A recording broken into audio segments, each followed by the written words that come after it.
Macmillan Audio presents The Infernal Library, on Dictators, the books they wrote, and other catastrophes of literacy, by Daniel Kalder. Read for you by Ciulla.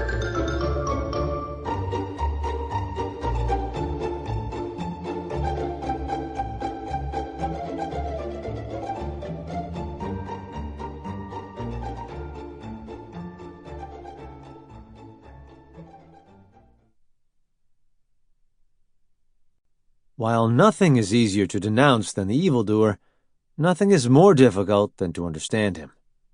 Fyodor Dostoevsky. The writer is the engineer of the human soul. Joseph Stalin. I am not a writer. Adolf Hitler. Introduction. Tradition and the Individual Tyrant. This is a book about dictator literature. That is to say, it is a book about the canon of works written by or attributed to dictators. As such, it is a book about some of the worst books ever written, and so was excruciatingly painful to research. This is why I did it. Note well. I use the term dictator in the following sentence and throughout the book in its widely understood sense of a leader not overly fond of free elections, but very keen on having his own way. Since the days of the Roman Empire, dictators have written books. But in the 20th century, there was a Krakatoa-like eruption of despotic verbiage, which continues flowing to this day. Many dictators write theoretical works. Others produce spiritual manifestos, while still others write poetry, memoirs, or even the occasional romance novel. Indeed, the best-selling book of all time, attributed to a man rather than a deity, is the work of a dictator. Quotations from Chairman Mao Zedong. However, most of these books are entirely unread today, or are treated as jokes, despite the fact that their authors once enjoyed record-breaking print runs, literally, captive audiences, and the acclaim of intellectuals who should have known better.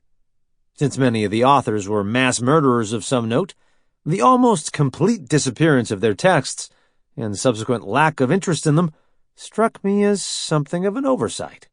Surely it was worth taking a closer look at these works. Perhaps they would provide insight into the dictatorial soul. If not, they might still serve the historian as portals into worlds of suffering, offering glimpses of the ultra-boredom of totalitarianism, a condition endured by hundreds of millions of people for generations. Dictators usually live lives that are rich in experience. They wield the power of life and death over millions, and frequently live like small gods, for as long as they can get away with it anyway. Certainly their lives are much more interesting than those of most authors.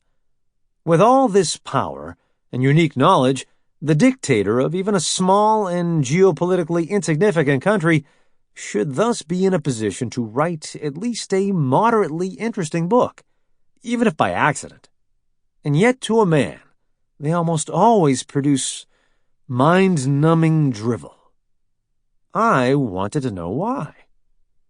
I was struck by the fact that many dictators begin their careers as writers, which probably goes a long way toward explaining their megalomaniac conviction in the awesome significance of their own thoughts. I noticed also that the dictatorial canon was a real thing. The despots of the 20th century were aware of what their rivals were saying and doing, and were often familiar with each other's major texts. Dictator literature thus spawned a tradition of its own, a bit like the one T.S. Eliot describes in his seminal essay, Tradition and the Individual Talent, only infinitely more tedious. A deep study of dictators' works might enable me to map devastating wastelands of the spirit, while also exploring the terrible things that happen when you put writers in charge. Many people regard books and reading as innately positive, as if compilations of bound paper with ink on them in and of themselves. Sample complete. Ready to continue?